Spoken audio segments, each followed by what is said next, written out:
കേരളം ഭരിച്ചു മുടിച്ച ഇടതുപക്ഷ മുന്നണിയുടെ കൈകളിൽ നിന്നും ഐക്യജനാധിപത്യ മുന്നണിയുടെ കൈകളിലേക്ക് അധികാരം തിരിച്ചു കിട്ടുവാൻ ജനങ്ങൾ ആഗ്രഹിക്കുമ്പോൾ അത് പി.ജെ. ജോസഫ് നേതൃത്വം നൽകുന്ന കേരള കോൺഗ്രസ് എവിടെ നിൽക്കുന്നു, ആ കേരള കോൺഗ്രസ് നിൽക്കുന്ന മുന്നണിയായിരിക്കും അധികാരത്തിൽ വരുന്നത് എന്ന് നമുക്ക് അഭിമാനത്തോടെ പറയാൻ കഴിയുമ്പോൾ, രണ്ട് മുന്നണിയുടെയും പക്ഷത്ത് നിന്നുകൊണ്ട് രണ്ട് വള്ളത്തിൽ കാല് ചവിട്ടിക്കൊണ്ടല്ല, ഞങ്ങൾ എവിടെ നിൽക്കുന്നു അവിടെയാണ് നാളെ ഭരണം വരാൻ പോകുന്നത് എന്ന് രണ്ട് വള്ളത്തിൽ കാല് ചവിട്ടിക്കൊണ്ട് സമീപകാലത്ത് ചില ആളുകൾ പറഞ്ഞതുപോലെയല്ല, നമ്മൾ ഒറ്റ വള്ളത്തിൽ ഒന്നിച്ചു തുഴയുകയാണ്.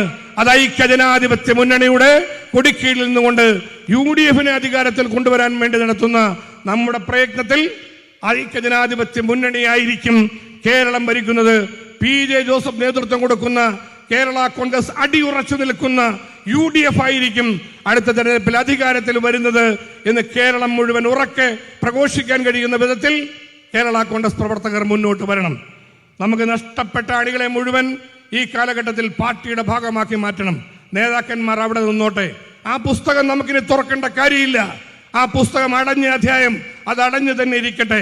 പക്ഷേ പാർട്ടി പ്രവർത്തകരെ സ്വീകരിച്ചുകൊണ്ട് കേരള കോൺഗ്രസിന്റെ വാതിൽ തുറന്നിടണം. പാർട്ടി പ്രവർത്തകർ ഒരു കൊടിക്കീഴിൽ ഒരു നേതാവിന്റെ കീഴിൽ നിൽക്കണം.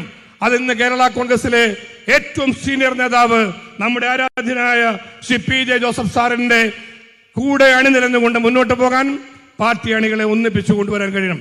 ആ വലിയ പ്രവർത്തനത്തിലേക്ക് നമുക്ക് ഒറ്റക്കെട്ടായി കിടക്കാം.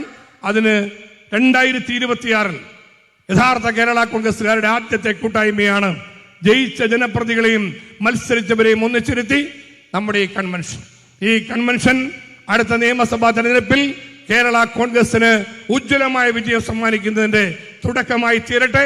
കേരളത്തിൽ ഇടതുപക്ഷ മുന്നണിയെ താഴെ ഇറക്കുന്നതിന്റെ തുടക്കമായി തീരട്ടെ. ഐക്യജനാധിപത്യ മുന്നണിയെ അധികാരത്തിൽ കൊണ്ടുവരുന്നതിന്റെ തുടക്കമായി തീരട്ടെ എന്നുകൂടി ആശംസിച്ചുകൊണ്ട് എല്ലാ ജനപ്രതികൾക്കും കേരള കോൺഗ്രസിന്റെ മുഴുവൻ നേതാക്കൾക്കും അഭിവാദ്യങ്ങൾ അർപ്പിച്ചുകൊണ്ട് എന്റെ വാക്ക് ചുരുക്കുന്നു. എല്ലാവർക്കും നമസ്കാരം. ജയ് ഹിന്ദ്.